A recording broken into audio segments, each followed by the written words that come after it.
நம்ம எல்லாருமே ரொம்ப ரொம்ப ஆவலா எதிர்பார்த்துட்டு இருக்க நம்ம மதுரை மீனாட்சி சுந்தரேஸ்வரர் திருமணம் நாளை தினம் ஏப்ரல் 28ஆம் தேதி செவ்வாய்க்கிழமை காலை 8:35 மணிக்கு மேல் 8:59க்குள்ள நடைபெறும் அப்படின்னு சொல்லிட்டு சொல்லப்படுது.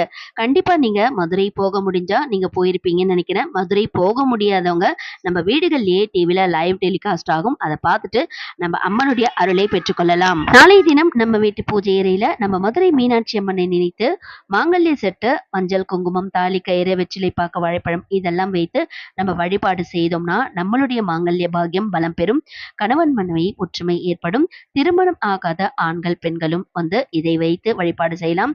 நீங்க கோவில்களுக்கும் சென்று நீங்க மாங்கல்ய செட்டு வாங்கி கொடுத்து வருவது ரொம்பவே நல்லது. நம்ம வீட்டு பூஜை அறையில மதுரை மீனாட்சி அம்மனுடைய திருவுருவ படமோ சிலையோ எது இருந்தாலும் அவங்க முன்னாடி ஏற்றலாம்.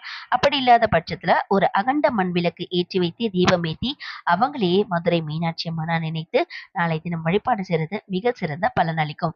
கண்டிப்பா தவற விடாம டிவில லைவ் டெலிகாஸ்ட் ஆகும், இந்த நேரத்துல நீங்களும் அந்த வழிபாடை செஞ்சு பலனடைங்க. மதுரை மக்கள் ரொம்பவே பாக்கியசாலி தான். நீங்க மதுரையில இருந்து இந்த வீடியோஸை பார்க்கறதா கண்டிப்பா எனக்கு ஒரு கமெண்ட்ஸ் போட்டுக்கோங்க. இதோட நெக்ஸ்ட் வீடியோல பார்க்கலாம். பாய்.